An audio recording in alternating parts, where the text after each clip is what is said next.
What do we talk about? The batting, the bowling, the pitch, day two, or all of the above? Where do you think it's gone a bit squiff? Well, we started a little bit slowly this morning, and then quickly got into our work. I thought we created some chances, and I thought we created some chances for long periods. I thought at one stage we could have had Michael Clarke caught a couple of times with some really good telling deliveries that fell into spaces. And the same with Ed Cowan. I thought the line around the wicket was a bit more, it was good channels we bowled to him around the wicket.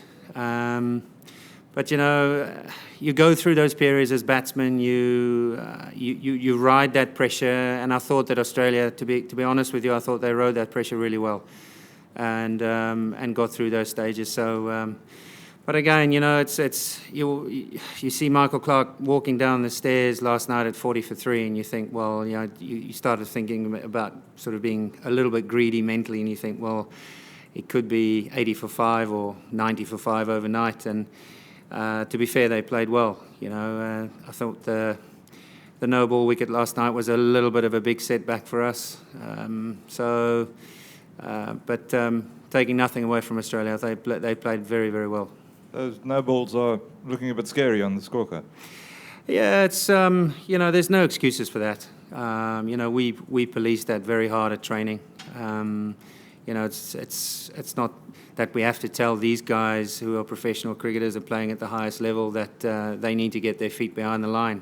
So it's something that they know they're responsible for. I suppose the only concern is that throughout the last 5 or 6 months, it's been sort of building per innings. We bowled 24 against England and at the Oval. And 21 here again. So, we need to get that right. There's no excuses for that. And I know hindsight is 20/20, but when you see people like Ash and Graham bowling, you do wonder whether you shouldn't have picked a spinner? When we pick teams, and when I played, anybody in hindsight is going to say you should have played X, Y, and Z, and you play a spinner or an extra seamer. I just don't believe that. If it's the captain or the coach's gut feel that they're going to go in with a team, then that's so be it. And it becomes the player's responsibility to react to that. And whether you're going to play a spinner or not, it doesn't matter. We pick to do a job, and Graham and Gary expects that from us. So I'm not even going to go there. Alan, have you been a little bit surprised by the tameness of the pitch, its flatness? Yeah, it's a really good pitch. I walked out there straight after the day's play, and I reckon after tomorrow, whenever that is, you can probably play another 3 days on it. It's that good. So that's the positive, I think, from a batting perspective. I don't think it's going to go low or very much uneven as you expect from a wearing test pitch. It really does look fantastic. So, but yeah, I mean, I've heard so much about the Gabba and the bounce and the pace. But you can only play on what you get. So it's been a very, very good pitch. Alan, is this the first big test of Vernon Philander's career? He's had such a great first year in Test cricket. What's changed here, and how's he going to overcome it, I guess? He knew at some stage that he's going to run into something like this. And if you'd be silly if you're not, because he is a class bowler. I thought Australia have done their homework pretty well. I think they did come out their crease a little bit more and to nullify the LBWs, especially Ed Cowan. I thought played really well, got more of a stride into him. But as I say, you're going to get those days where you're going to have to really slog it out. You're going to have to get those days, get under your belt, where you're going to toil for long periods of time. And Vernon is as I said, I call him the honest businessman. He comes to the party most of the time, and that's why you got a group of players. When someone's having a bit of a tough day, then the others need to help him out. So there's no difference, It's business as usual.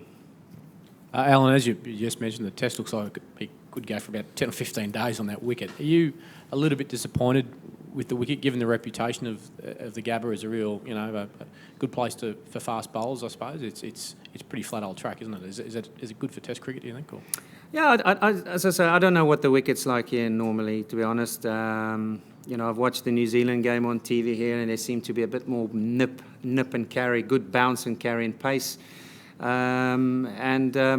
I always thought that the biggest test for us here was going to be the test of length, and mixing your pace, mixing your